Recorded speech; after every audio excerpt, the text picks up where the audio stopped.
I woke to the soft touch of lips on my cheek. Matt was already dressed and ready to leave. His face held a mixture of apology and haste. The sun had barely risen outside the window, and I knew that once again he was heading to work earlier than usual. "I'm sorry, Ellen," he whispered, kissing me again. "They moved the meeting up to 9. I'll try to be back soon. I promise. Today is your day." My day. I was turning 42. It wasn't a round number or a special anniversary, but Matt had always made a big deal of my birthdays. In 18 years of marriage, he had never once forgotten to wish me well. He had never left me without his attention, without a gift, without that special look that said more than 1,000 words. "It's okay," I smiled, though I felt a slight twinge of disappointment inside. "I understand. Work is work." He kissed me one more time on the lips, and I caught the familiar scent of his cologne, the one he'd worn for the last 3 years, the same one I gave him for our anniversary. He hadn't changed it since. It was so typical of Matt to find something he liked and stay loyal to it. "Tonight, we'll have time just for us," he promised. "I'll make your favorite dish and open that bottle of wine we always have for celebrations. It will be perfect." When the door closed behind him, I stayed in bed for a while, staring at the ceiling. 42 years old. At that age, my mother had already had my little sister and me. She had built a career and bought a house. And what had I accomplished in all these years? Still, complaining would be a sin. I had a husband who loved me, a good job at an insurance company, an apartment in a nice neighborhood in New York, even if it wasn't very big. We were never able to have children, but Matt and I had accepted that long ago. Sometimes I felt it had even brought us closer, just the two of us against the world, our small, unbreakable fortress. I got up, took a shower, and made myself a strong coffee. A birthday on a weekday had always seemed a bit sad to me. Everyone is at work, busy with their own things, and you're there in the middle of your daily life, trying to feel like it's a special day. But who remembers besides you and your loved ones? At the office, they greeted me with flowers and a small cake my coworker Laura had bought. We celebrated with coffee in the break room. We discussed the latest news and laughed at our boss's latest eccentricity. It was all familiar, warm, and comfortable. But the whole time I was only thinking about the evening, about how Matt would cook dinner, how we would sit by candlelight, how he would pull out that bottle of our favorite wine. That wine had become a sort of tradition for us. We first opened it on our first wedding anniversary, chosen at random from a wine shop, a Napa Valley Cabernet Sauvignon. We liked it so much that we decided to buy the exact same one for every celebration. Matt's birthday, my birthday, our anniversary, New Year's Eve, always the same wine. It was our little family tradition, something that connected us, that reminded us of the early years of our marriage, a time when everything was simple and clear. When I got home around 6 p.m., I found Matt was already there. A delicious smell wafted from the kitchen, and I smiled, picturing him carefully preparing something special. My heart filled with warmth. There was my Matt. Always reliable, always thoughtful. "Ellen," he called from the kitchen. "You're home. Great. Go put on something nice." "I'm almost done." I went to the bedroom and chose a dark blue dress that Matt had always loved. I touched up my makeup and let my hair down. Looking in the mirror, I thought about how quickly time flies. The first wrinkles were appearing around my eyes. Gray hairs peeked through at my temples despite my regular dye jobs. 42 wasn't youth anymore, but it wasn't old age either. It was a strange in-between age where you no longer have illusions about the future, but you still believe there's time for happiness. When I came out of the bedroom, Matt had already set the table in the living room, candles, a white tablecloth, our best dinnerware. On the table were plates of baked sea bass, my favorite, a salad, and fresh bread, and of course that bottle of wine. The familiar label, the familiar shape of the bottle. How many times had we opened it over the years? 20, 30, more. "Oh my God, Matt, it's beautiful," I sighed, walking over to him. He hugged me, and for a moment, I nestled against his chest, feeling all the day's fatigue and worries melt away. "Only the best for my favorite woman," he said, kissing the top of my head. "Sit down. I'll open the wine." I sat at the table, admiring the splendor he had created for me. Matt took the corkscrew and with a practiced motion, opened the bottle, the characteristic pop, a familiar sound I had heard so many times. He poured the wine into the glasses, placing mine in front of me and his across from me. "To you, Ellen," he said, raising his glass. "To my love, my beauty, my wife, for being with me all these years, for giving my life meaning." I smiled, feeling tears well up in my eyes. Not of sadness, no, but of happiness, of that simple domestic joy, of knowing I wasn't alone, that beside me was a man who loved me. We clinked our glasses and I brought mine to my lips, but before I took a sip, I caught the aroma and froze. Something was wrong. The wine always smelled the same. Light notes of cherry, oak, and spice. I knew that scent by heart. I could recognize it among hundreds. But now there was something else. Something strange, barely perceptible, but definitely there. A bitter undertone that had never been there before. A chemical, almost medicinal scent hidden beneath the familiar notes of the wine. I looked up at Matt. He had already taken a small sip from his glass and was watching me with a smile, waiting for me to try mine. "Is something wrong?" he asked, noticing my confusion. I brought the glass to my nose again and sniffed. Something was definitely not right. Maybe the wine had gone bad, but we always stored it properly in a cool place. And the shelf life of a wine like this is enormous. Maybe the producers had changed the formula. But then, why was the smell so strange, almost alarming? "Ellen," Matt repeated, a note of concern in his voice. "Are you okay?" I looked at his glass, then at mine. The same bottle, the same wine. But why then did the scent from my glass seem different? Maybe I was imagining it. Maybe I was just tired and my sense of smell was playing tricks on me. "Everything's fine," I said. "But I didn't drink. It's just the wine has a bit of a strange aroma. Don't you notice it?" Matt frowned and brought his glass to his nose. "No, it seems fine to me. Our usual wine. Maybe you have a stuffy nose or you're wearing a different perfume today." I shook my head. My perfume was the same as always and my nose wasn't stuffy. I could clearly smell that odd scent, but it was so faint, so subtle that I began to doubt my own senses. And then suddenly, a wild, absurd thought crossed my mind. What if there's something in my glass? What if someone put something in there? But that was crazy. Who could have done it? Matt, my husband, with whom I had lived for 18 years. I looked at him. He was across from me, eating his fish, smiling at me. Everything was as it always was. No trace of nervousness, not a shadow of anxiety in his eyes, just a normal evening, a normal celebration. I suddenly felt like an idiot for my suspicions. What was wrong with me? Why had I become so paranoid? But the smell wouldn't go away. It was there in my glass, subtle, almost imperceptible, but definitely present. "Matt," I said slowly, "where did you buy this wine?" He looked up from his plate, a little surprised by my question. "At our usual wine shop, where we always get it. It's just that it smells different to me." Matt smelled his wine again and shrugged. "Seems normal to me. Maybe it's a different batch or vintage, though." "No. The label says the same year. That's odd." He took another sip and I watched the movement of his throat as he swallowed. If there was something wrong with the wine, he would have noticed it. He would have told me, right? Or maybe the problem was only in my glass. The idea hit me with such force that I almost dropped my glass. Only my glass. Not the wine in the bottle. Not both glasses, but specifically mine. I glanced toward the kitchen, trying to remember. Matt had poured the wine here in the living room. I had seen him do it. But before that, the glasses were in the kitchen. He could have. No, that was absurd. Complete madness. But I couldn't shake the thought from my head. And the more I thought about it, the more uneasy I became. What if someone really had put something in my glass? But why and who? The only person who had been home before me was Matt. I looked at my husband. He was eating his dinner, looking completely calm, relaxed. I really must be going crazy. Maybe I should just drink the wine and stop making up nonsense. But the fear that had settled in my gut wouldn't let me. My survival instinct was screaming, "Don't drink it." "Something is wrong, Matt," I said, trying to make my voice sound light and casual. "I think I accidentally took your glass. Let's switch." It was a lie. I had seen perfectly which glass he had placed in front of me and which in front of himself, but I needed to check. I needed to be sure that I was just being paranoid, that this was all a product of my feverish imagination. Matt looked up a bit surprised. "Are you sure? I think we each have our own." No, I'm sure I mixed them up," I insisted, offering him my glass and taking his. "Come on, let's switch." For a fraction of a second, something flickered across his face.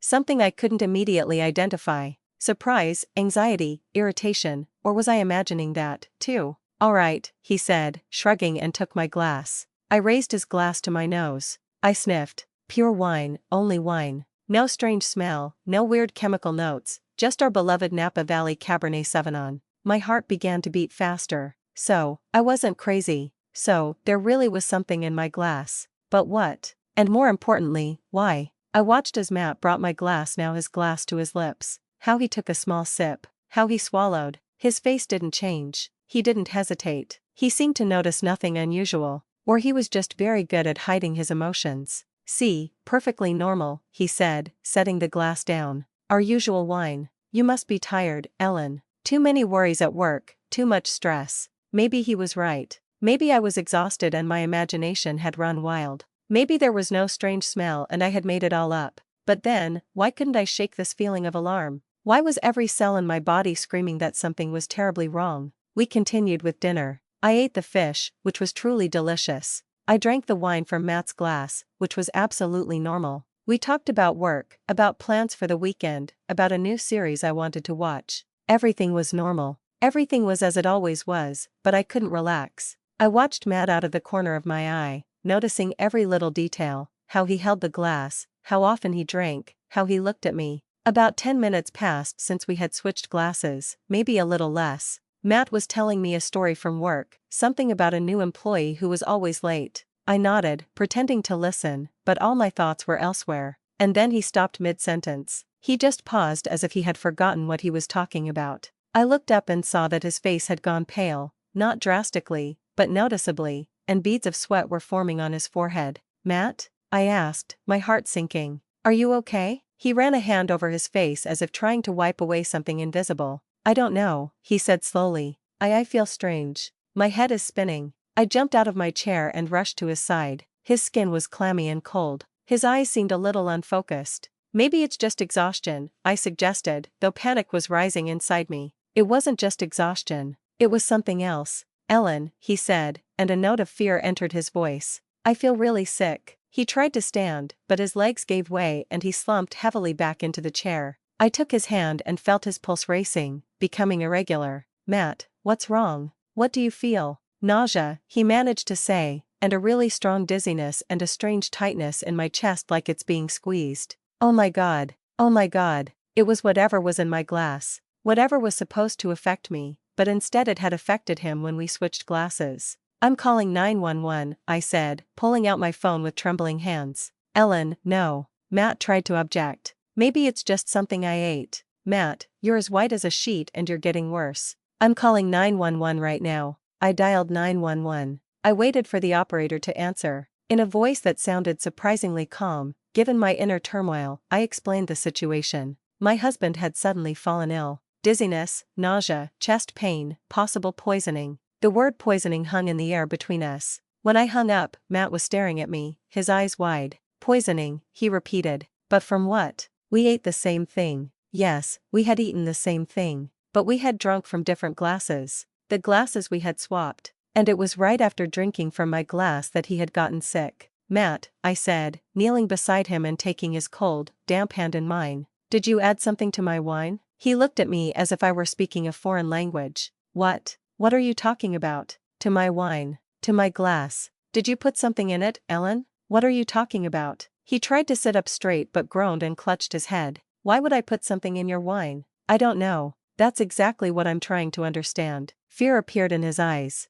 Not physical fear from the pain or sickness, but another kind of fear, the fear of understanding. You think I tried to poison you?" he whispered. "Ellen, how could you? I love you. I would never." He didn't finish the sentence because he suddenly vomited on the floor. I jumped back, but was at his side again in an instant, holding him as his body convulsed. When the spasm passed, he leaned back in the chair, exhausted. His face was wet with sweat and tears. "I'm sorry," he rasped. "No, don't be silly. The ambulance will be here soon. Everything's going to be fine." But would it be fine? I looked at my husband, the man I had lived with for nearly 2 decades, and suddenly realized I didn't know him. I didn't know him at all. Because if he really had tried to poison me, if he really had put something in my wine, then who was he? A monster? A murderer or the victim of someone else's plan? The ambulance arrived in 15 minutes that felt like an eternity. I opened the door to 2 paramedics, a middle-aged man with a tired face and a young woman with short dark hair. "Where's the patient?" the man asked, and I led them to the living room.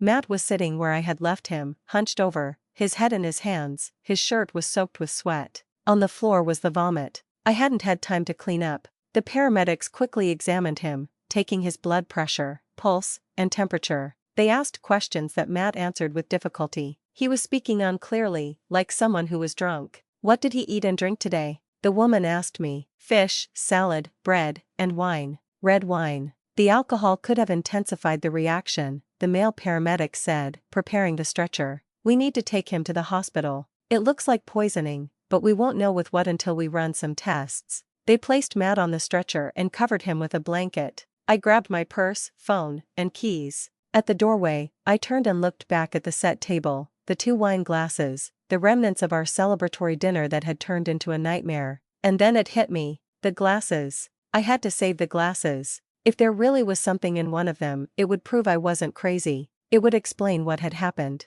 Wait, I told the paramedics. 1 minute. I went back to the table, took both glasses, and carefully placed them in the kitchen sink, trying not to spill the contents. Then I found 2 large Ziploc bags, the kind I used for storing food. I poured the remaining wine from each glass into a separate bag and labeled them mine and Matt's. I sealed them and put them in the fridge. Maybe I was being paranoid. Maybe this was all pointless, but something inside me told me it was important that these samples could be the key to unraveling what happened tonight. At the hospital, everything blurred into an endless nightmare. The bright lights of the emergency room, people in white coats, questions, forms, tests. They took Matt somewhere deep inside the hospital, and I was left in the hallway sitting on a hard plastic chair, clutching my phone, and feeling reality slip through my fingers. It was my birthday, a day that should have been special, happy, filled with love. Instead, I was sitting in a hospital, not knowing if my husband would survive, and not knowing if he had tried to kill me. That thought stabbed at me again and again like a sharp knife. Matt, my Matt, the man I trusted more than anyone in the world.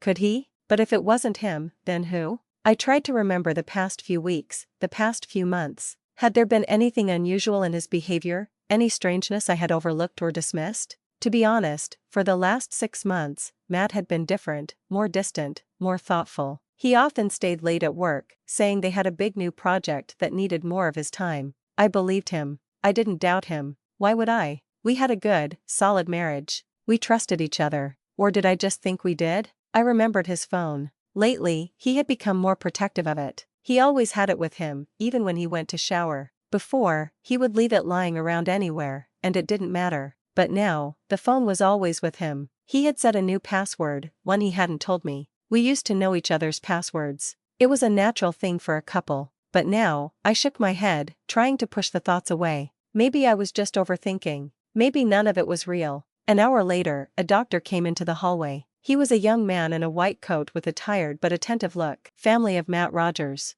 I jumped up. I'm his wife. How is he? The doctor looked at me and there was something in his gaze that made my heart stop. Your husband is stable. We've pumped his stomach, put him on N4, and taken blood and urine samples. Preliminary results show the presence of barbiturates in his system in a significant concentration. Barbiturates, I repeated, feeling the floor drop out from under me. But what is that? They're sedatives, sleeping pills. In high doses, they can be fatal. They cause respiratory depression, loss of consciousness, coma. Your husband was lucky we acted quickly and that the dose wasn't lethal. Though without the stomach pump and supportive therapy, it could have ended very badly. I stood there unable to move, unable to even breathe properly. Barbiturates, sleeping pills in Matt's body. The thing that was in my glass that should have affected me. How could they have gotten into his system? The doctor asked, looking at me intently. Does your husband take any kind of sleeping medication? Could he have accidentally taken too high a dose? I shook my head. No, he doesn't take anything like that. He has no trouble sleeping at all. Then how did they get into his body?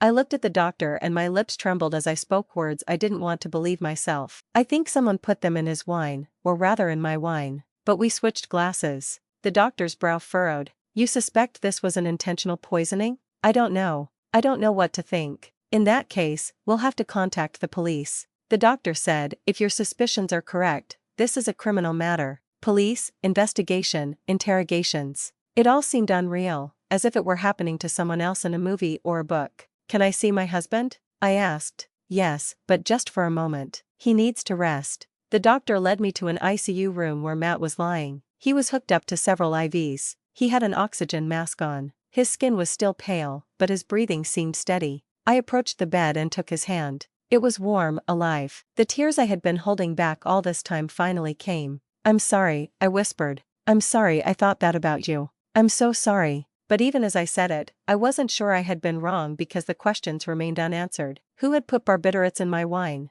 When and why? Matt's eyes fluttered open and he looked at me through the mask. His gaze was hazy, but I could see something like relief in it. Ellen, he rasped. What? What happened? You were poisoned, Matt. They found sleeping pills in your system. A lot of them. He blinked as if trying to process my words. But how? I haven't taken any sleeping pills. I know. Someone put them in the wine. In my wine. But we switched glasses, remember? And you drank from my glass. Understanding slowly dawned on his clouded mind. I saw his eyes widen, saw the horror appear in them. Someone tried to poison you, he whispered. Who? Why? I don't know, Matt. I have no idea. But even as I said the words, I was thinking about who had access to the glasses, who could have put something in them. And the only answer that came to mind was the one I refused to accept. Matt, only he had been home before me. Only he had prepared the dinner, set the table, poured the wine. But then that meant he had tried to poison me and had accidentally drunk the poison himself. It would be logical if not for one detail. Why would he do it?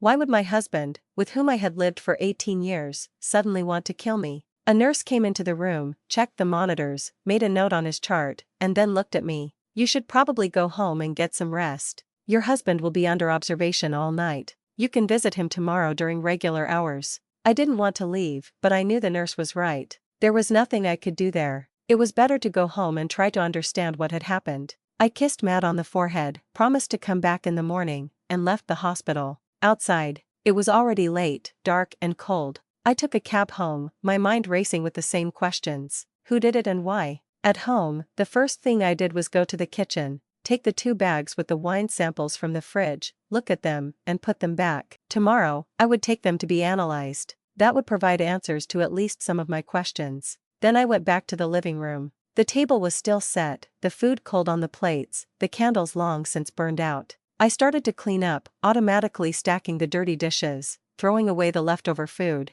When I picked up the wine bottle, I noticed something strange about the label. A small smear of glue as if it had been peeled off and stuck back on. I held the bottle up to the light. Yes, the edge of the label was definitely damaged, very subtly, almost imperceptibly, but visible if you looked closely. Someone had opened this bottle before Matt brought it home or Matt himself had opened it. I set the bottle on the table, feeling a cold, heavy weight grow inside me. If the label was damaged, it meant someone had opened the bottle beforehand. They had added something, then recorked it and glued the label back on. But who and where? At the wine shop, at home? Somewhere in between. I took out my phone and looked up the number of the wine shop where we always bought that wine. I called. To my surprise, despite the late hour, someone answered. Good evening, Dionio's Wines. How can I help you? A male voice said, Hi, my husband bought a bottle of Napa Valley Cabernet Sauvignon from you today. It's our favorite wine. We buy it often. Yes, I remember him. A tall man asked for that specific brand.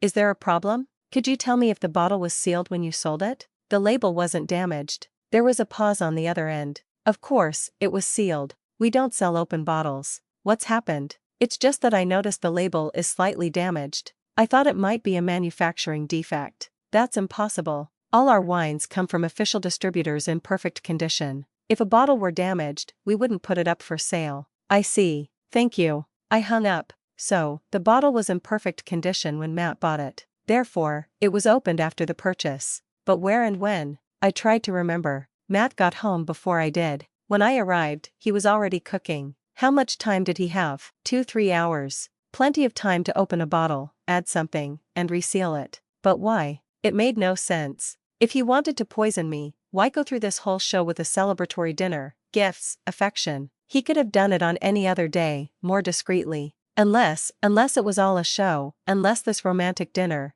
this loving husband, these 18 years of marriage were nothing more than a carefully planned play. A shiver ran down my spine. No, it couldn't be true. I knew Matt. I loved him. He loved me. We had a good marriage. But did I really know him? Or did I only know the version of Matt he wanted me to see? I sat on the sofa, my head in my hands. My thoughts were chaotic, contradictory. On one hand, all the evidence pointed to Matt. Only he had access to the wine. Only he could have put something in it. On the other hand, it was absurd. Why would he want to kill me? We had no serious problems in our marriage. No reason for such an extreme measure. Or did we? I tried to remember the last few months in more detail. Had anything changed in our life? Were there any signs that Matt was unhappy in the marriage that he wanted out? Insurance? The word suddenly popped into my head. 6 months ago, Matt had insisted we take out significant life insurance policies on each other. He said it was the sensible thing to do, that we should be protected if something happened to one of us. I agreed without a second thought.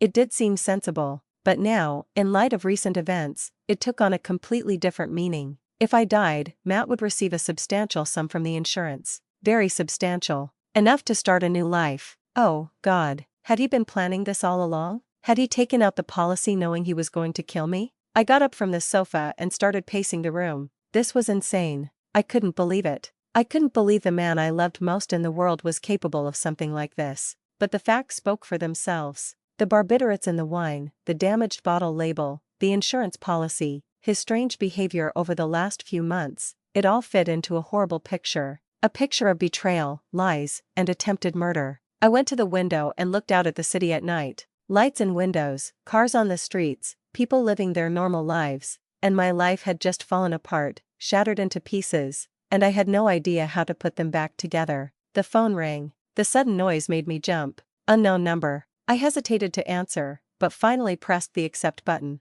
Yes, Ellen Rogers. A male voice I didn't recognize asked. Yes, this is she. My name is Detective Miller. I'm handling your husband's poisoning case. The hospital informed us of the situation. I need to ask you some questions. Can you come to the precinct tomorrow morning? Detective, police, investigation. It was all becoming too real. Yes, of course. What time is 10 a.m. good for you? Yes, I'll be there. Good. And one more thing, Mrs. Rogers. Don't destroy any physical evidence. The leftover wine, the glasses, the bottle. We'll need all of it for analysis. I've saved samples of the wine from both glasses. They're in the fridge. Excellent. Very prudent of you. See you tomorrow. He hung up and I stood there with the phone in my hand, feeling completely lost. Tomorrow, I would have to give a statement to the police. Tell them what happened. Tell them I suspected my own husband of attempted murder. But was that the truth? Or was I just going crazy from the stress and making it all up? I got into bed but couldn't sleep. My eyes were wide open, staring into the darkness. Beside me, the spot where Matt usually slept was empty, cold, strange. I thought about our first meeting. It was 18 years ago at a mutual friend's party. Matt was so charming, so interesting. We talked all night discovering new things about each other. He told me about his job at an architecture firm, about his dream of building a house that was a perfect combination of functionality and beauty. I told him about my work at the insurance company, how I liked analyzing risks, finding optimal solutions. We were so different and yet so similar, both perfectionists, both ambitious, both a little lonely. When he asked me to marry him 6 months after we met, I accepted without hesitation. I knew he was the man I wanted to spend the rest of my life with. And now, 18 years later, I was lying in bed wondering, did I ever really know him? Or have I been living all this time with a stranger who knew how to act the part perfectly? The morning came too quickly. I got up early despite barely sleeping. I showered, dressed, had a coffee. In the mirror, a stranger looked back at me with dark circles under her eyes and a pale face. I tried to hide the traces of the sleepless night with makeup, but it did little good. At 9:30, I was at the police station. Detective Miller turned out to be a man in his 50s with piercing gray eyes and a weary face. He led me to a small office, offered me a seat, and turned on a recorder. Tell me everything from the beginning, he requested. Don't leave out any details, no matter how insignificant they may seem. And I told him everything. The birthday, the celebratory dinner, the wine, the strange smell, how we switched glasses, how Matt suddenly got sick, the barbiturates they found in his blood, the damaged bottle label, the insurance policy we took out 6 months ago. The detective listened attentively, asking clarifying questions from time to time. When I finished, he was silent for a long while, mulling over what he had heard. Do you have reason to believe your husband wanted to poison you? He finally asked. I sighed. I don't know. Logic tells me yes, but my heart tells me it's impossible.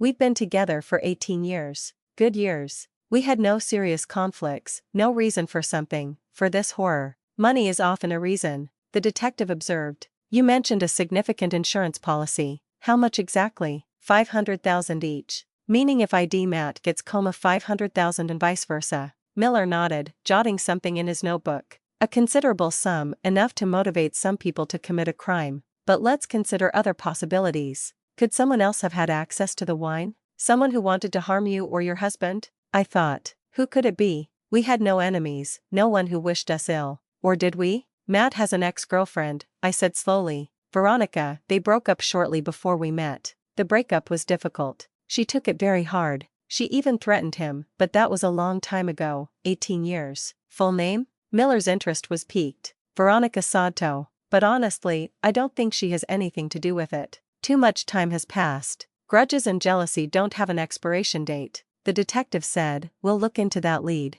Anyone else? I tried to think, but nothing came to mind. Our life was so normal, so quiet. Work, home, occasional get-togethers with friends. No drama, no conflicts. I can't think of anyone. I admitted we live a quiet life. We don't have enemies. Alright, let's go back to your husband. Did you notice any changes in his behavior recently? And I told him everything. How Matt had become more distant in the last 6 months, the frequent late nights at work, the new password on his phone, how he had become more reserved, less open. Miller listened, nodding. Classic symptoms of someone hiding something. Maybe an affair, maybe financial problems, or both. Do you think he's having an affair? The idea was painful, but at the same time, if it were true, it would explain a lot. It's one of the hypotheses. A man wants to start a new life with another woman, but a divorce isn't financially convenient. A $500,000 insurance payout solves the problem. It's a classic scheme. I felt my stomach churn. Was it really all that simple and horrible? Was Matt having an affair and had decided to get rid of me for money and a new love? We'll investigate his phone, his computer, his bank records, the detective continued. If he really planned this, we'll find evidence. People always leave tracks. And what if it wasn't his idea? I said suddenly. What if someone else put the poison in? Someone who wanted to hurt me, but Matt was accidentally harmed. Then we need to find that person and figure out how he or she gained access to your home, to your wine. That was a good question. Our apartment was on the 4th floor. The door was always locked. We didn't have a cleaning lady. We cleaned and cooked ourselves. Who could have gotten in unseen? Unless someone had a key. Who has keys to your apartment besides you and your husband? Miller asked as if reading my mind. No one. Well, my friend Jessica used to have a copy in case of emergencies, but she gave it back about 3 years ago when she moved to another city. Are you sure she gave it back? Couldn't she have made a copy? I shook my head. Jessica wouldn't do something like that.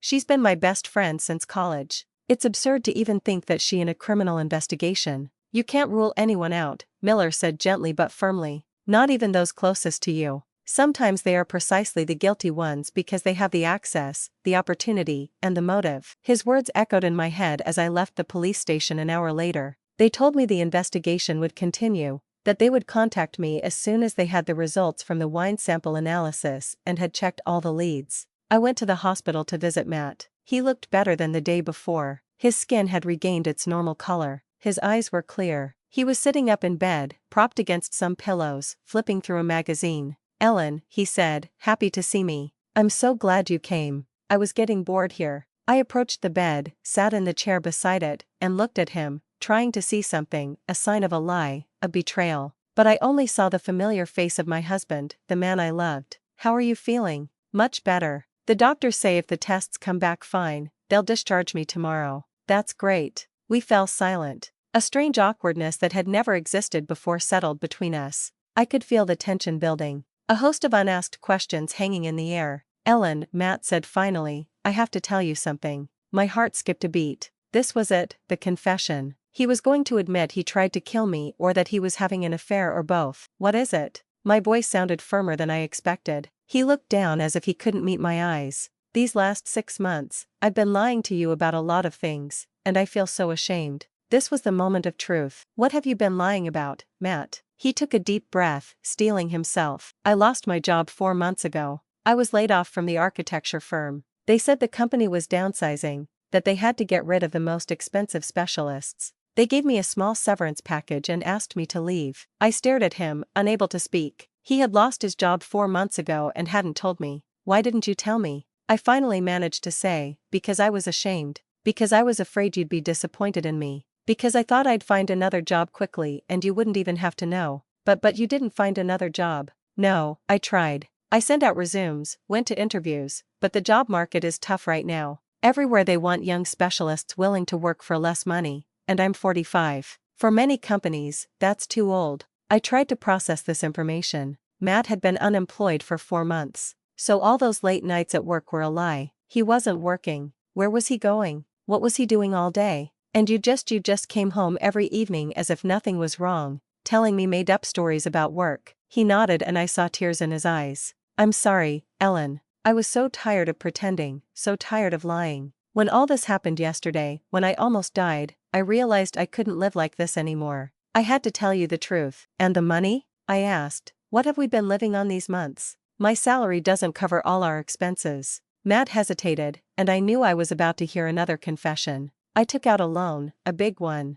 I told the bank the money was for renovating the apartment, with the apartment as collateral. My apartment, the one I had bought with my own money before we got married, but which we had put in both our names after the wedding. How much? Wuan Mayan. I closed my eyes, feeling everything inside me tighten. $50,000 in debt with our apartment as collateral. An apartment we could now lose if we didn't pay. And how did you plan to pay it back, Matt? If you don't have a job. I hoped I would find a job, that everything would work out, and when you realized you wouldn't, what then? Did you decide it was easier to kill your wife for the insurance money? The words slipped out before I could stop them. A heavy silence fell. Matt looked at me with such horror in his eyes that I almost believed in his innocence. You think it was me? You think I tried to kill you? Well, wasn't it? You had access to the wine. You have a motive, the debts, the insurance. You've been lying to me for months. Why should I believe you now? Because I love you, he shouted, and several nurses peeked into the room to see if everything was all right.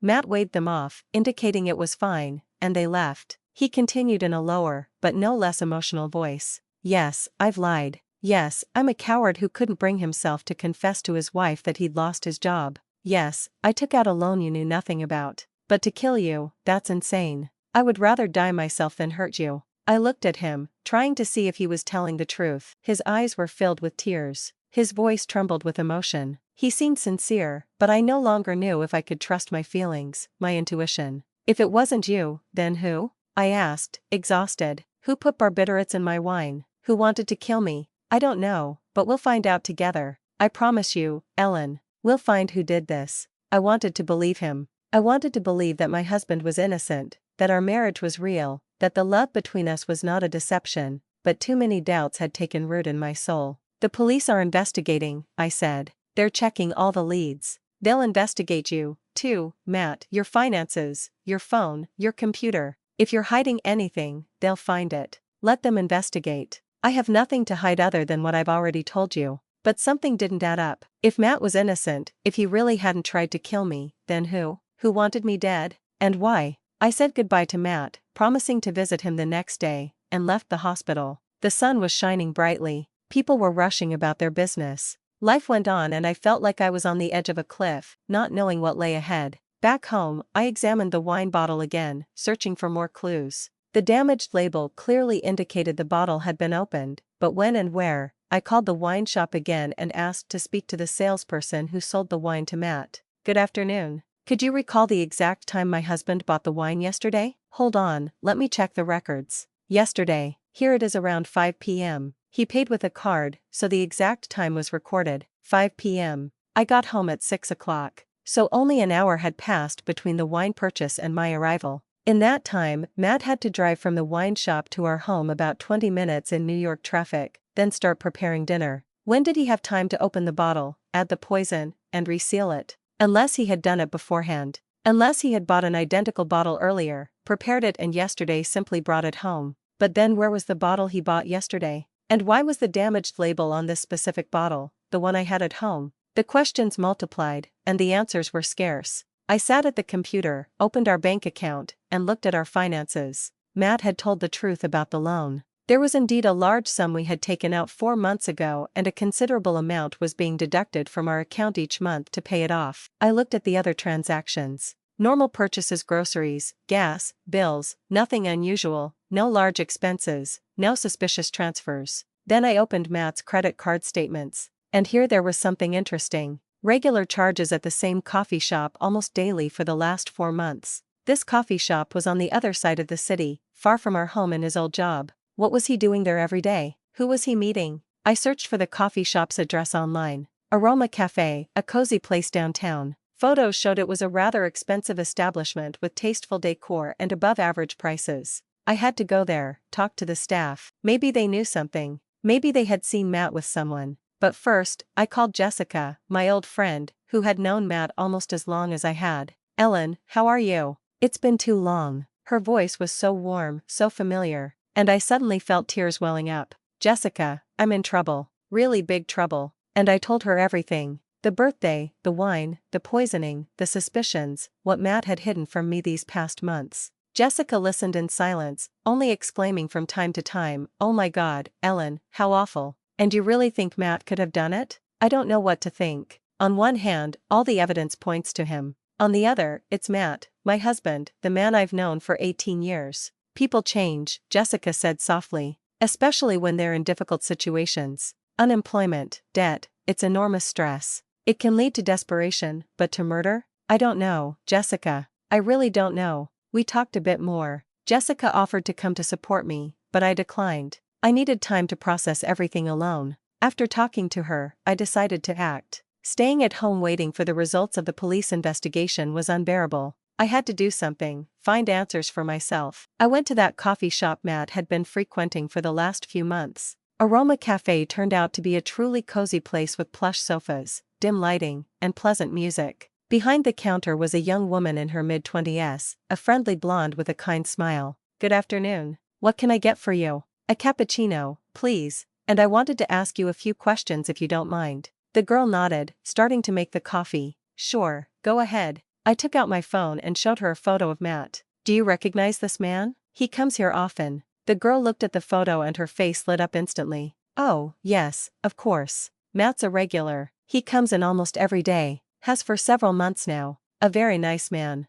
Always polite. Leaves good tips." "And you are?" "If it's not too personal, I'm his wife." "Oh." The girl seemed surprised. "I didn't know he was married. He never mentioned it." "Interesting. Matt came here every day, but never mentioned he was married. And did he always come alone or with someone?" The girl hesitated for a moment, and I knew I was about to hear something important. "Well, almost always with a woman. They always sit at that table by the window," she said, pointing to a cozy corner with a view of the street. "They talk for a long time, sometimes they laugh. I always thought they were a couple." My heart sank. A woman. Matt met a woman here regularly and they looked like a couple. "Could you describe her?" "Well, she's about his age, maybe a little younger, dark hair, cut in a bob, always very well dressed, business style. A beautiful woman." "Do you know her name?" "No, sorry. But if you want, I can show you the security camera footage. We have a camera that records the main room. Maybe you can see her better that way." I nodded and the girl took me to a small back room where a monitor with the recordings was. She rewound to the previous day around 2 p.m. and there they were, Matt and a woman sitting at the table by the window. They really did look like a couple, heads bent close together, hands near each other on the table, smiles, laughter. I stared at the screen, feeling a coldness spread through me. There it was. The answer, the reason Matt was lying to me. The reason he had become so secretive. He was having an affair. He was cheating on me with this woman. But was that the reason for the attempted poisoning? Did he want to get rid of me to be with her? "Can you take a screenshot of this moment?" I asked the girl. Of course. She took several screenshots and sent them to my phone. I thanked her, paid for the coffee I hadn't even touched, and went outside. My head was spinning. Matt was cheating on me. Maybe that's why he was hiding the job loss so I wouldn't know he was spending his days with another woman instead of at the office. But who was she? What was her name? And did she know Matt was married? I had to find her, talk to her, find out what was between them, and maybe learn if she knew anything about the poisoning. I went home, sat at the computer, and enlarged the image the girl from the coffee shop had sent me. I examined the woman's face, trying to remember if I had seen her before, and suddenly, it clicked. I knew that face. I had seen it before, but where? I started scrolling through the photos on my phone, on Matt's social media, and I found her. A company dinner for the architecture firm where Matt worked from a year and a half ago. In one of the photos in the background was that woman. The caption read, "The team of top architects." She worked with Matt or had worked. What if she was also laid off during the cutbacks? I looked through Matt's friends list on social media trying to find her and there she was. Adriana Evans, 39, architect. Her profile was semi-private, but I could see a few photos. In one of the more recent ones, she was posing smiling in front of a building. Beautiful, successful, self-assured, my rival. If you can call the woman your husband possibly tried to kill you for that. I wrote her a private message. "Hi Adriana. My name is Ellen Rogers. I'm Matt's wife. I need to talk to you. It's very important." The reply came surprisingly quickly. "Hi Ellen. I know who you are. Matt has told me about you. Yes, I think we need to talk." When and where? She knew about me. Matt had told her about his wife. I wondered what exactly he had told her. That I was a bad wife. That he was unhappy in his marriage. That he wanted to get rid of me. We arranged to meet in Central Park near my apartment in an hour. Neutral territory, a public place. I didn't know what to expect from this meeting, but I needed answers. There weren't many people in the park. The autumn wind was tearing the last leaves from the trees. The sky was overcast. I sat on a bench, wrapped in my coat, and waited. Adriana appeared right on time. She was as beautiful as in the photos, perhaps even more striking in person. A confident walk, straight back, a gaze that held yours without shyness. "Ellen," she asked, approaching the bench. "Yes, please sit." She sat beside me, leaving a respectable distance between us. We were silent for a few moments, sizing each other up. "I know why you wanted to see me," Adriana said finally. "You want to know about my relationship with Matt?" "Yes, we've been seeing each other for 6 months. Since we were both laid off from the firm, we found ourselves in the same situation, jobless, feeling useless, lost. We started meeting just to support each other. And then it turned into something more." Her honesty was almost insulting. She spoke about it with such unnerving calm, as if she were talking about going to the movies, not having an affair with a married man. "Did you know he was married?" "Yes. He told me from the beginning, but he also told me there was no love left in your marriage, that you were just living together out of habit. That he wanted to leave you but didn't know how. Out of habit." I repeated those words in my head over and over. So that's how Matt described our marriage, a habit he wanted to break. "And you were planning to be together?" Adriana nodded. "Yes, Matt promised he would divorce you, that we would start a new life together, and the insurance $500,000. Did he tell you about that?" Adriana frowned. "What insurance?" 6 months ago, we took out life insurance policies on each other. If one of us dies, the other gets $500,000. Convenient, isn't it? Especially if you want to start a new life but don't want to split assets in a divorce." Adriana's face went pale. "What are you implying? Do you think Matt?" "Yesterday was my birthday. Matt bought a bottle of our favorite wine, but there was poison in my glass. Barbiturates. If I had drunk it, I would most likely be dead or at best in a coma. But we switched glasses and he drank the poison." Adriana stared at me, her eyes wide with shock. "That's impossible. Matt couldn't. He's not capable of killing." "Are you sure? Do you know him that well?" She fell silent, and I saw doubt and the desire to believe wearing in her eyes. "Where were you last night?" I asked suddenly. "At home alone." "Why do you ask?" "Just checking all the leads. Maybe it wasn't Matt who put the poison in. Maybe it was you, a woman who wants to get rid of her lover's wife." Adriana jumped up from the bench. "That's insulting. I would never do something like that. Yes, I'm having an affair with your husband. And yes, I'm not proud of it. But murder? That's insane." "Then who?" I stood up too, looking her in the eye. "Who wanted to kill me? If it wasn't you and it wasn't Matt, then who?" "I don't know, but I know for a fact it wasn't Matt. He loves you, you know, despite everything, he told me. He said he felt guilty for falling in love with someone else, but that he couldn't stop loving you, too." Her words were a knife to the heart. "Matt loved us both. How was that possible? How can you love 2 women at once?" "He's in the hospital," I said, exhausted.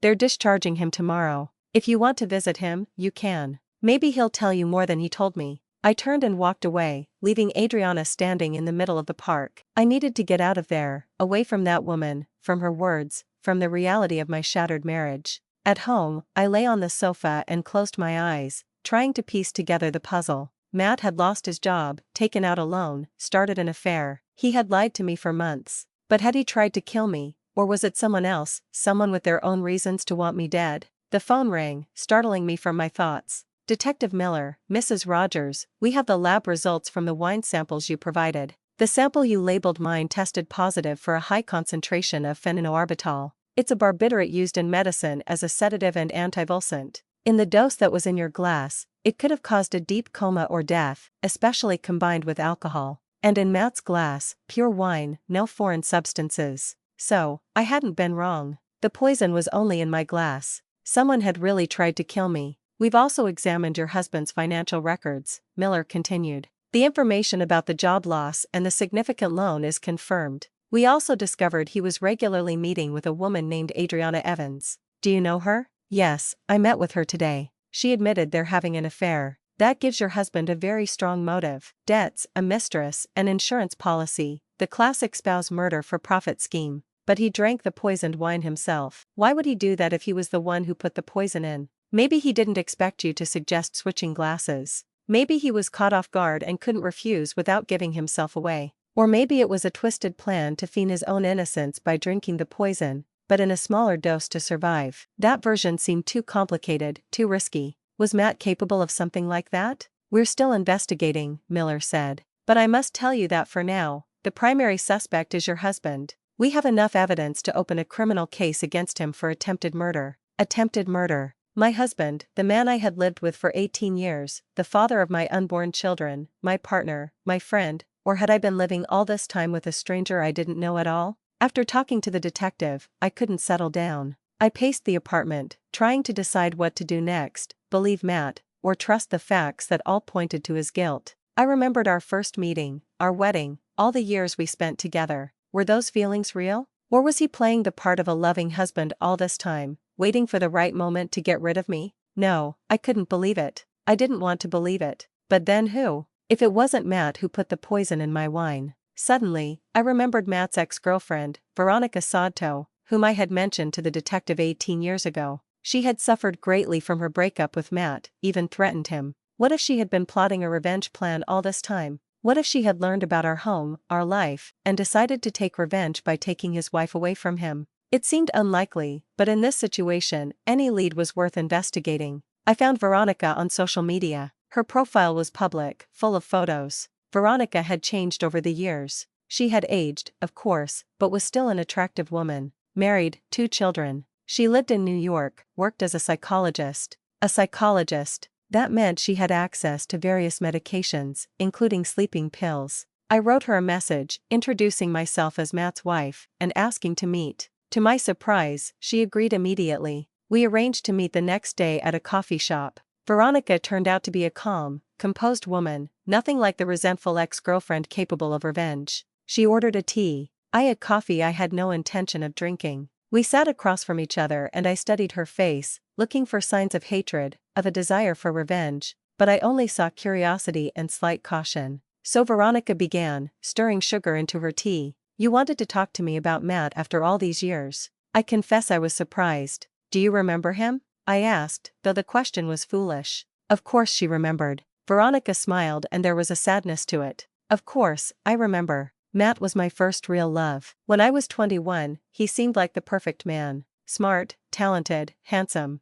I thought we would be together forever, but we broke up. Yes. He said he wasn't ready for a serious relationship, that he needed to focus on his career. I was devastated. I won't lie. I even threatened him in a fit of anger. I said stupid things about how he would regret it, but it was just the pain talking. You understand? The emotions of a young girl with a broken heart. I nodded, understanding that feeling. A broken heart can make you say and do things you later regret. And then you found out he married me. Yes, 2 years after our breakup. Honestly, it was painful to find out, especially since he claimed he wasn't ready for a serious relationship. Apparently, he just wasn't ready for a serious relationship with me. There was no bitterness in her voice, only understanding and acceptance. But I moved on, she continued. I met my husband, got married, had children, built a life that makes me happy. Matt is in the past. A fond memory, nothing more. Even though that memory hurt you? Veronica looked at me intently. Ellen, I'm a psychologist.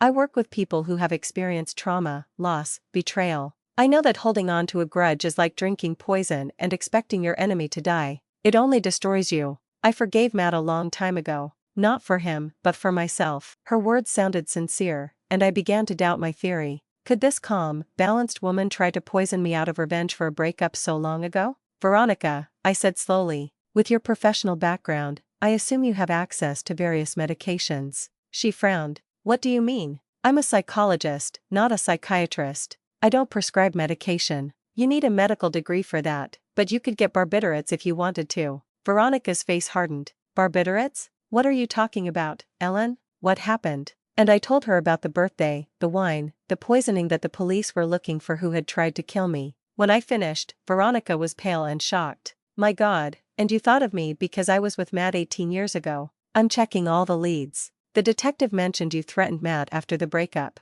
Veronica shook her head as if she couldn't believe what was happening. Ellen, I understand you're desperate, that you're looking for answers, but I have nothing to do with this. Yes, I threatened Matt 18 years ago. Stupid words from a hurt girl, but I would never harm him or you. Never. I have my own life, my own family, my own happiness. Why would I destroy all that to avenge an old grudge? She was right. It made no sense. I'm sorry, I said exhausted. It's just that I don't know who else it could be. Who would want me dead? Veronica reached across the table and touched my hand. I understand what you're going through. The feeling of betrayal, of distrust towards your loved ones is hard, but let me give you a piece of advice. As a psychologist, don't look for a complicated explanation where there might be a simple answer. Often the guilty party is precisely the one all the evidence points to. Your husband had the motive, the opportunity, and the means. Perhaps you should accept that bitter truth. I nodded, grateful for her understanding, though everything inside me rebelled against it. I didn't want to believe that Matt could have done it.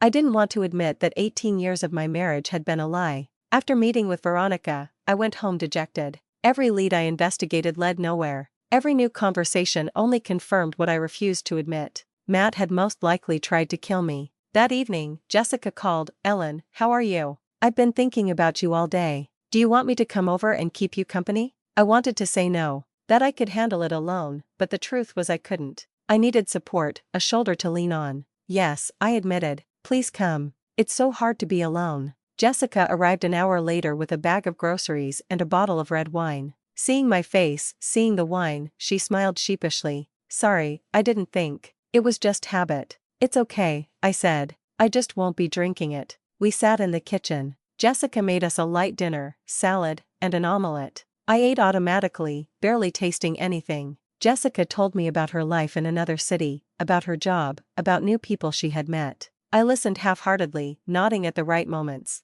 "Ellen," she said, "finally, you're not here with me. What happened today? Any news?" And I told her about the lab results, my meeting with Adriana, the conversation with Veronica, that all roads led to a single conclusion. Matt was guilty. Jessica listened in silence, her face growing more and more serious. "I'm so sorry, Ellen," she said when I finished. "It's horrible. Betrayal always hurts, but when it comes from the person closest to you, it's just unbearable." "I still can't believe it," I confessed. "Part of me keeps hoping it's a mistake, that another explanation will be found, but all the facts point to him. I know it. I understand it with my head, but my heart refuses to accept it." Jessica poured herself a glass of wine and took a sip. "And what does Matt himself say? Have you spoken to him since you learned about his lies?" "He swears he's innocent. That yes, he lied about the job, about the loan, that yes, he's having an affair, but that he didn't try to kill me." "And do you believe him?" I thought, did I believe him? I don't know. Before, I would have said yes without a doubt. But now I don't know if I can trust my own judgment. I didn't notice his affair. I didn't notice he had lost his job, that he was taking out a loan. Obviously, I'm not very good at judging people, not even my own husband. "Don't blame yourself," Jessica said gently. "When people want to hide something, they know how to do it, especially those who know you well and know what you pay attention to and what you don't." Her words made sense, but I still felt stupid. How could I have been so blind, so naive? We talked late into the night. Jessica stayed over in the guest room. She didn't want to leave me alone. I was grateful for her presence, for not having to lie in that empty apartment all by myself, consumed by all those horrible thoughts. In the morning when I woke up, Jessica was already in the kitchen making breakfast. The smell of fresh coffee and toast filled the apartment, creating an illusion of normalcy. "Good morning," she greeted with a smile. "How did you sleep?" "Poorly," I admitted. "I had nightmares all night about Matt, about the wine, about me dying while he just watched."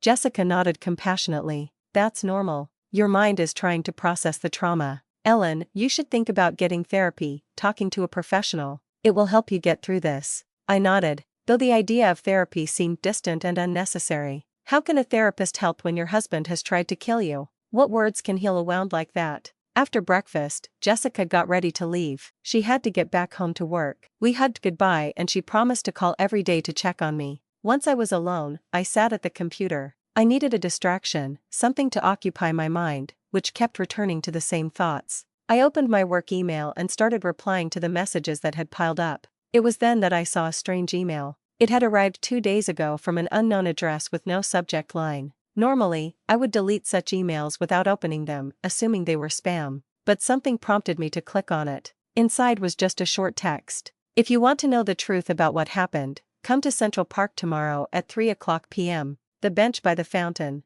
Come alone." My heart began to race. Who wrote this? And what truth did they want to tell me? I checked the date of the email. It had arrived the day before my birthday, before the poisoning. Someone knew what was going to happen. Someone had tried to warn me. Or was it a trap? I reread the email several times, trying to guess who could have sent it. The email address told me nothing. Just a random collection of letters and numbers, an anonymous account created specifically for this message. What should I do? Go to this meeting or ignore the email considering it's someone's cruel joke? But what if it was really important? What if someone knew something that could help uncover the truth? I called Detective Miller and told him about the email. Did you save it? He asked. Yes, of course. Forward it to me. We'll try to trace the sender's IP address, but they likely used a VPN or a proxy, and we might not be able to identify them. I forwarded the email and waited for him to receive it. And what about the meeting? I asked. Should I go? Miller was silent, thoughtful. It could be dangerous. We don't know who sent this email or what their intentions are. On the other hand, it could be an opportunity to get important information. If you decide to go, I'll arrange for surveillance. Several plainclothes officers will be nearby to intervene if there's any danger. Okay, I agreed. I'll go. I need to know the truth, no matter who's offering it. The time until the meeting dragged on. I tried to go about my business work, clean, cook, but I couldn't stop thinking about this meeting, about who I would see, what they would tell me. At 2 p.m., I started getting ready. I put on simple clothes, jeans, a sweater, a jacket. Nothing flashy, nothing to attract attention. I grabbed my purse with my phone, wallet, and keys. Before leaving, I called the hospital for Matt. The nurse told me he had been discharged that morning, that he was already home, our home. But I didn't want to go back there while he was there, not after everything I had discovered. I arrived at Central Park 20 minutes early. I looked around trying to spot the police officers Miller had mentioned. I saw a man with a newspaper on a nearby bench, a woman with a baby stroller walking not far away.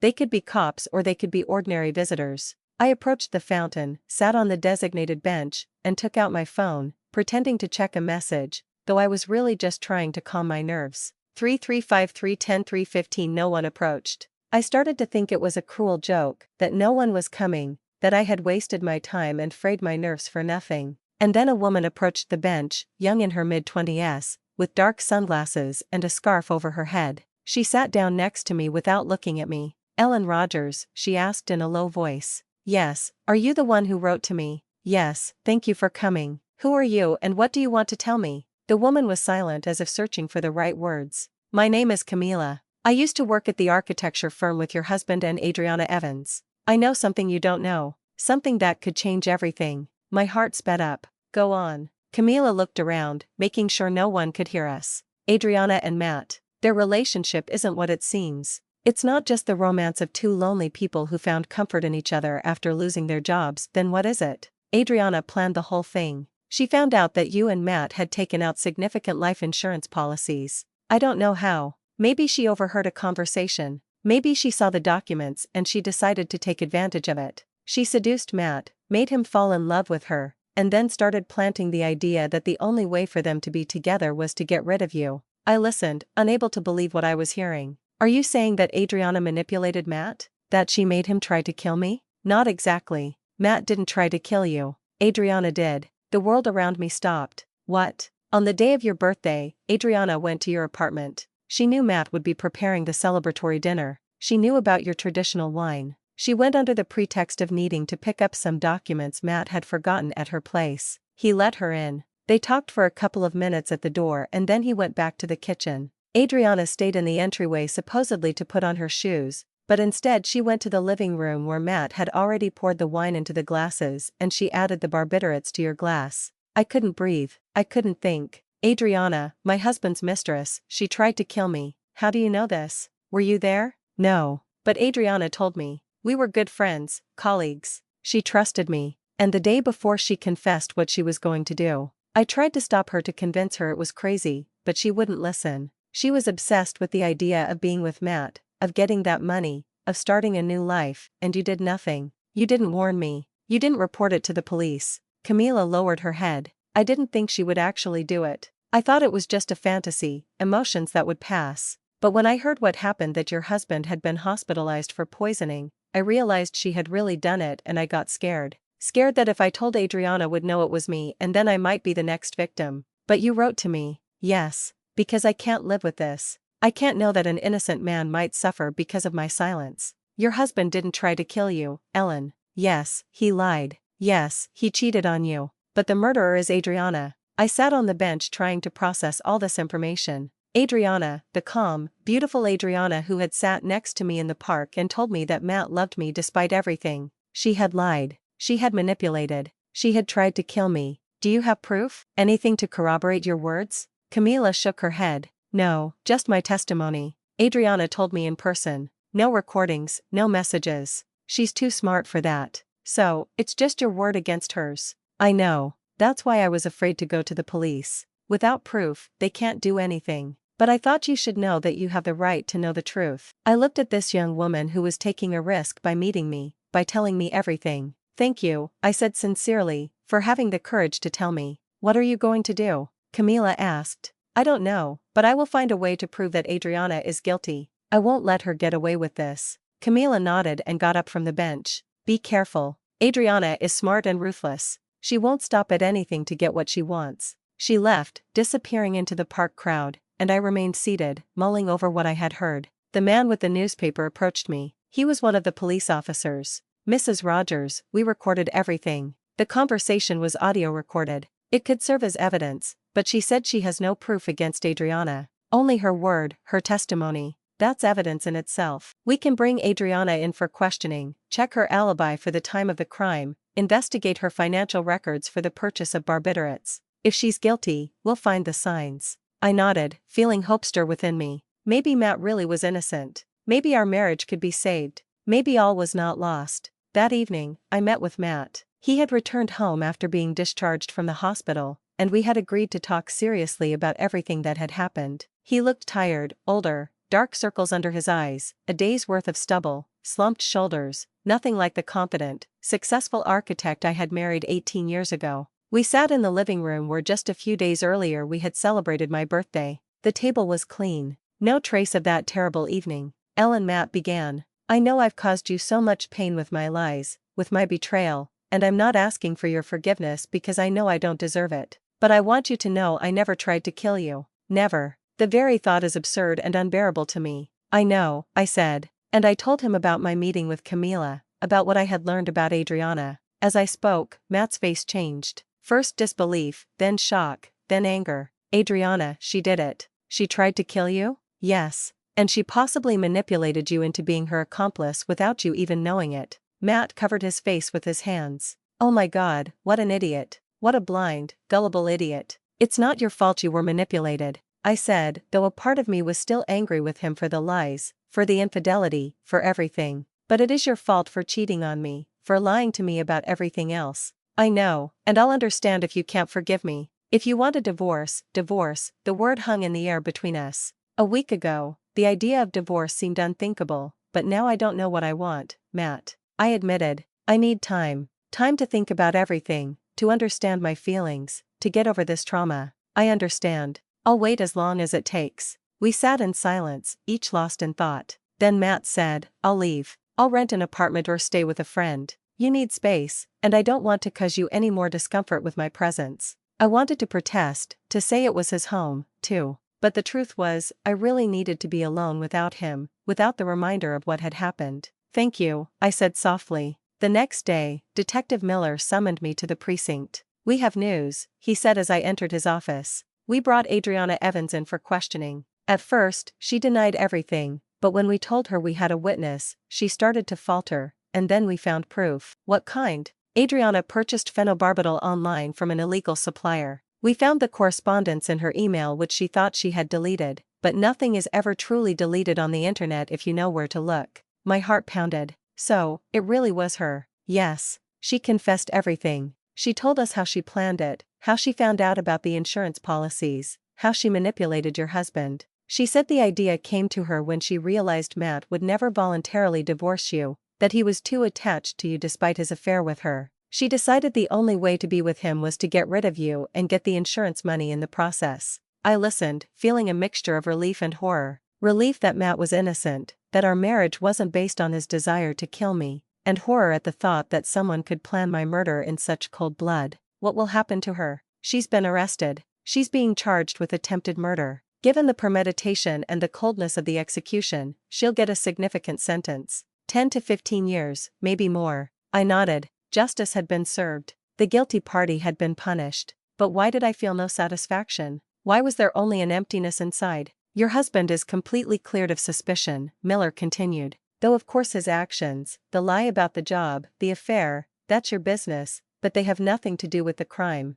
Thank you, I said, for everything, for finding the truth. Leaving the police station, I felt strange, as if a chapter of my life had ended, but I didn't know what would come next. Matt wasn't guilty of attempted murder, but he was guilty of infidelity, of lies, of destroying the trust between us. Could I forgive him? Did I want to forgive him? I didn't know the answers to those questions. At home, I found a letter from Matt. He had written it by hand and left it on the kitchen table before he left. Ellen, my dearest Ellen, I know I don't deserve your forgiveness. I know I have destroyed your trust, that I have caused you unbearable pain, and I will understand if you never want to see me again. But I want you to know that I love you. I have always loved you. Even when I was lying to you, even when I was cheating on you, deep in my soul, I knew you were the most important person in my life. Adriana was a mistake, a weakness, an attempt to escape from the shame, the fear, my feeling of worthlessness after losing my job. But that's not an excuse. It's just a fact. I am going to work on myself, go to a psychologist, do everything I can to be a better person.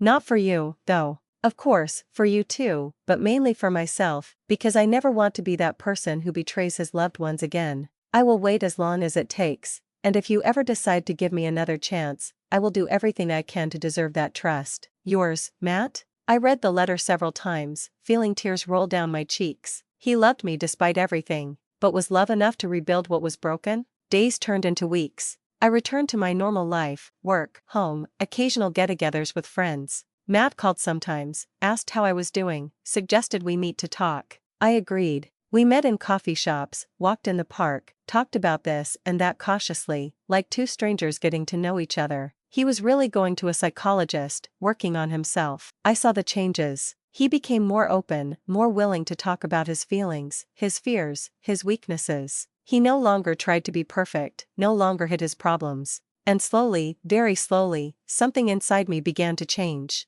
The anger faded, giving way to understanding. The pain dulled, turning into a sad acceptance. I didn't know if we could ever go back to what we were. Probably not. That naive, unconditional love we had at the beginning had died that night. I smelled a strange scent in my wine glass. But maybe we could build something new, more mature, more conscious, based not on illusions, but on reality, on the understanding that people are imperfect, that they make mistakes, that they can hurt even those they love, and that forgiveness is not forgetting, not justifying. It's the choice to let go of anger, to free yourself from the burden of resentment, not for the other person, but for yourself. I didn't know if I had forgiven Matt. I wasn't sure if I could ever fully trust him again. But I knew one thing. I wanted to try. I wanted to give us a chance. 3 months had passed since that terrible birthday. Adriana was in pretrial detention, awaiting trial. Matt had found a new job at a small architecture firm, though with a lower salary than before. We started paying off the loan little by little,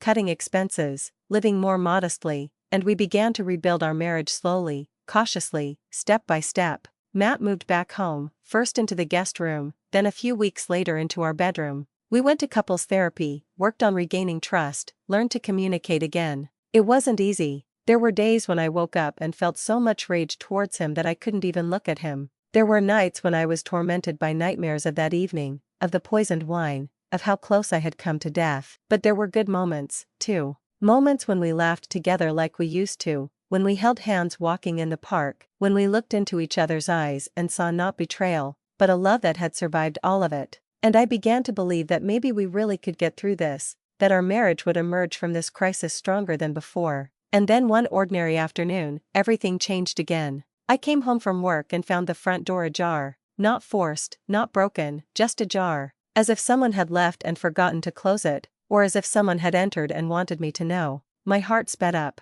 I took out my phone, ready to call the police, but then I heard a noise from the living room. Voices. Matt was talking to someone. I entered slowly, closing the door behind me and headed for the living room. What I saw froze me in place. Matt was sitting on the sofa. Across from him, in an armchair, was a woman. It wasn't Adriana. She was in prison. It was another woman about my age with short dark hair and piercing gray eyes. Ellen, Matt said, jumping up when he saw me. His face was pale. Fear was reflected in his eyes. I can explain everything. Who is she? I asked, looking at the stranger. The woman stood up slowly and looked at me with a strange mixture of regret and determination. My name is Sylvia, she said. And I'm very sorry we have to meet under these circumstances. But there's something you need to know about your husband. Something he's been hiding from you all these years. I felt the floor drop out from under me again. More secrets, more lies. When would it end? What else? I managed to say. What else have you been hiding from me, Matt? He was silent, unable to speak. Sylvia looked at him, then at me. Matt has a daughter, she said calmly. She's 14 years old, and I'm her mother. The world around me started to spin. A daughter. Matt had a daughter with another woman 14 years old. That meant she was born 4 years after our wedding. When we were trying to have children and couldn't, when I was undergoing tests, treatments, blaming myself for not being able to get pregnant, and he already had a daughter with another woman. Is it true? My voice sounded strange, distant. Matt, tell me it's not true. He covered his face with his hands, and from his silence, I knew it was true. My husband, who had sworn his love, who had promised to change, with whom I was trying to rebuild our marriage, had a daughter with another woman, a daughter whose existence I had known nothing about for 14 years. And in that moment, I understood that this was not the end. The story that had begun with a poisoned wine on my birthday was just the tip of the iceberg. Beneath it lay layers of lies, betrayals, and secrets I had never even suspected. And I would have to uncover them all if I wanted to understand who my husband really was and who I had been all these years. A beloved wife or just a convenient cover for his double life? I sank slowly onto the sofa, feeling my legs give way. Sylvia was still standing, looking at me with the same regretful expression. Matt was sitting with his head in his hands, unable to look up. Tell me everything, I said, my voice surprisingly calm given the storm of emotions raging inside me from the beginning. Don't leave anything out. I have the right to know the truth. Sylvia sat back down in the armchair and clasped her hands in her lap. She looked tired, as if she had been carrying this burden for too long. I met Matt 15 years ago, she began. I was an interior designer and he was an architect. We met on a project. We grew close. I knew he was married, but I fell in love. I thought it would just be for the project, that when it was over, everything would end on its own. But it didn't. I listened, feeling each word pierce me like a sharp knife. When I realized I was pregnant, I told him. He was shocked. He offered me money for an abortion, but I couldn't do it. I wanted this child, even if her father couldn't be by her side.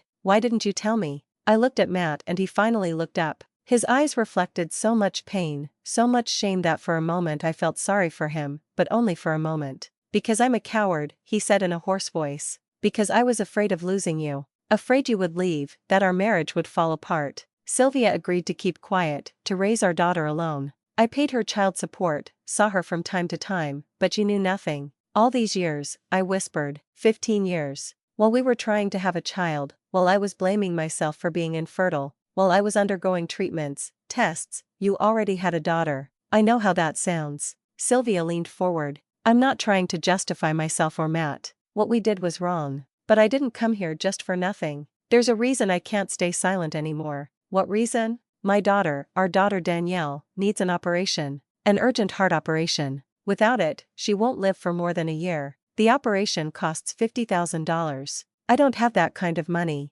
Matt can't pay for it either, especially after the loan you two took out. I looked at Matt. Agony was written on his face. Did you know about this? About the operation? Sylvia told me a month ago. I've been trying to get the money. I've contacted foundations, asked for more loans, but they've all been denied. We already have a large loan. We can't take on another. I didn't know what to do. A month ago, before Adriana tried to poison me. So all this time while we were rebuilding our marriage, while I thought we were moving towards healing, he was carrying this burden alone. The secret of his daughter, the fact that the girl was dying and he couldn't help her. Why didn't you tell me? My voice broke. Even now, after everything that's happened, after you promised we would be honest with each other. Because I had no right to ask you for help, Matt replied. After everything I've done to you, after the betrayal, the lies, how could I come to you and say, I have a daughter with another woman, and I need money to save her life? He was right. He really had no right to ask. But they were asking now, and I had to decide what to do with this information. Sylvia, I said, turning to her. Why now? Why did you decide to tell me? Because there's no time left. The doctors say the operation must be done in the next 2 months or it will be too late. I've tried everything. Foundations, online fundraisers, public assistance, but $50,000 is too much for a single mother. And I thought the insurance. My heart skipped a beat. The insurance. Matt told me you had life insurance policies for $500,000 each. I'm not asking for all of it, but if you could help, even a part of it, Danielle is not to blame for any of this. She didn't choose to be born from an affair. She's just a child who wants to live. I looked at this woman who had destroyed my family 15 years ago, and I saw in her eyes the desperation of a mother willing to do anything for her child. And I thought of that one 4-year-old girl whom I had never met, who didn't know I existed, but who was my husband's daughter. An innocent child caught in the mistakes of others. You want me to give you money for the operation of my husband's daughter with another woman? I said slowly. That's what you're asking me. Sylvia nodded, not looking away. I know how it sounds. I know I have no right to ask, but I have no other choice. Danielle is all I have. I will do anything to save her. Anything. I got up, walked to the window, and looked out at the city at dusk, the lights in the windows, the life that went on despite everything. Conflicting feelings battled inside my head. Anger at Matt for another lie, another betrayal, pity for an innocent child paying for the sins of adults, bitterness at the realization that maybe this was why Matt and I couldn't have children, because he already had a daughter he was hiding from me. Ellen. Matt came up behind me. I'm not asking you to help. I have no right. But if there's even the slightest chance, Danielle is not to blame for our problems. She's just a child you didn't tell me about for 15 years. I know. And I'll understand if you say no. I'll understand if you divorce me right now and never want to see me again. I deserve it. But Danielle, she doesn't deserve to die for my mistakes. I closed my eyes, trying to listen to my inner voice amidst all the chaos. What should I do? Help my husband's daughter with another woman or refuse protect myself? Set the boundaries I should have set long ago. I want to meet her, I said suddenly, surprising myself with my own words. Danielle, before I make a decision, I need to see her. Sylvia and Matt looked at each other. Of course, Sylvia nodded. Whenever you want. Right now. Yes, tomorrow. I decided I need tonight to think. Tomorrow at 2 p.m. Tell me where. Sylvia gave me the address of the hospital where Danielle was. They left together, leaving me alone in an apartment that no longer felt like my home. I sat on the sofa, covered my face with my hands, and allowed myself to cry. For the first time in all these months, I wasn't crying from anger or resentment, but from pure grief. Grief for the lost years, for the broken illusions, for the marriage that no longer existed. The next day, I went to the hospital. Sylvia was waiting for me at the entrance. We walked down a long hallway to the cardiology wing, and with every step, my heart beat faster. What would I say to this girl? How would I look her in the eye? Danielle was in a room connected to monitors. When I entered, she looked up at me and I froze. My God, she was the spitting image of Matt. The same brown eyes, the same face shape, the same smile, though now it was pale and weak. Hi, she said. You must be Ellen. Mom told me you were coming. Hi, Danielle. Yes, that's me. I sat in the chair by the bed. Sylvia tactfully left the room, leaving us alone. So, you're my dad's wife, Danielle said. And there was no reproach in her voice, only curiosity. Sounds weird, Dad. I'm used to thinking of him just as Uncle Matt who comes to visit. He visited you sometimes. Sometimes on my birthday, on Christmas, he'd bring presents, ask how school was going. I knew he was my biological father. Mom told me when I was 10. But I also knew he had another life, another family. And I didn't resent him for it. It's just the way things are. Such maturity for a quarter-year-old girl. Such understanding of a situation she found herself in through no fault of her own. Danielle, your mother told me about your illness. That you need an operation. She nodded. Yes, a congenital heart defect. It didn't bother me before, but this last year it's gotten worse. If I don't have the surgery, my heart will fail. That's what the doctors say. And you're not scared? Danielle thought for a moment. Of course I'm scared. I'm 14. I want to live, to go to college, to fall in love, to travel, to see the world. But if it's my time to die, at least I know my mom did everything she could, that she fought for me until the very end. I looked at this fragile child in the hospital bed, and I felt something break inside me. All the anger, all the resentment, all the rage I had accumulated towards Matt, towards Sylvia, it all melted away in the face of a simple fact. Before me was a child who wanted to live, a child who needed help. Danielle, I said, taking her hand. You're going to have your operation. I'll take care of it. The girl's eyes widened. Really? But why? You don't have to. I'm the daughter of the woman who was with your husband. Because you are not to blame for the mistakes of adults.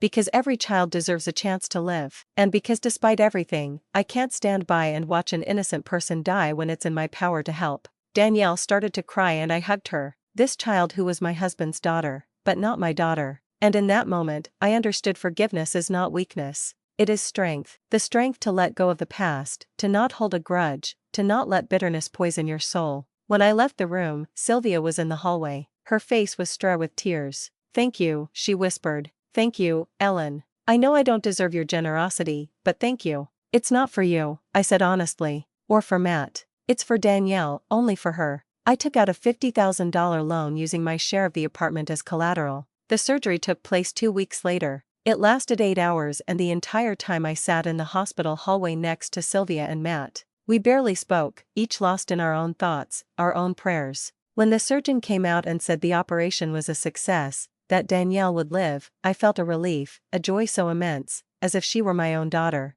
And maybe in a way she was, not biologically but spiritually, because I had saved her life. I had given her the chance she deserved. Another 2 months passed. Danielle was recovering, returning to her normal life. I visited her several times, brought her books, fruit, we talked, and with each visit I grew more fond of this intelligent, mature for her age girl. And Matt and I finally talked. We talked seriously about our future. We met in the same park where I had once met Adriana. We sat on a bench and I told him what I had decided. "Matt, I can't continue with our marriage." He nodded as if he had expected it. "I understand. It's not because I don't love you. I do love you. Or I did. I don't know anymore. It's because I can't keep living in uncertainty with the constant fear of discovering another secret, another lie. You need time to figure yourself out, to know who you are, what you want. And I need time to heal, to recover, to find myself again. So divorce, yes, but not out of anger, not for revenge, but because it's the right thing for both of us."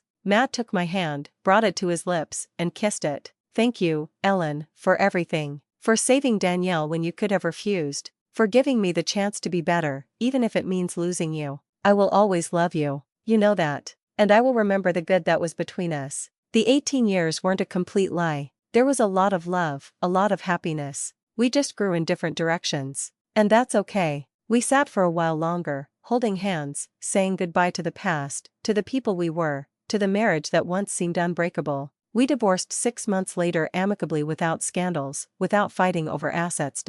We sold the apartment, paid off all the loans, and split what was left equally. Matt rented a small apartment near Sylvia and Danielle, and started spending more time with his daughter, rebuilding a relationship damaged by years of absence. And I bought a small studio on the outskirts of the city. I started a new life. I met new people, signed up for painting classes, something I had dreamed of for years but never found the time for. I started traveling weekend trips to nearby cities, but it was a start. A year after the divorce, I met Andrew. He was a history teacher at a high school, divorced with 2 grown children, a calm, kind, and above all, honest man. With him, there wasn't the passion I had with Matt at the beginning, but there was reliability, stability, a deep respect, no secrets, no dark corners. We started dating slowly without rushing. I was in no hurry for new commitments, for a new marriage. I simply enjoyed the company, the conversations, the walks together. And Matt married Sylvia 2 years after our divorce. Not for love, as he confessed to me in one of our rare meetings, but out of a sense of responsibility, a desire to give Danielle a real family. They were happy in their own way, a quiet happiness without grand emotions, but with a deep mutual understanding. As for Adriana, she got 12 years in prison for attempted murder. I felt no anger or desire for revenge towards her, only relief that justice had been served. Now sitting by the window of my small apartment, sipping coffee and watching the sunrise, I think about the journey I've taken. About that birthday when everything changed, about the strange smell of the wine that saved my life, about the switched glasses that revealed the truth. Sometimes life breaks us to make us stronger. Sometimes betrayal hurts more than physical pain. But in the end, we always have a choice. To stay stuck in resentment and bitterness, or to move forward, forgiving not for others, but for ourselves. I chose the latter. And though the path was painful, though there were many tears and sleepless nights, I don't regret it because now I know myself better. I know my strength, my limits, my capacity for compassion, even where it's not expected.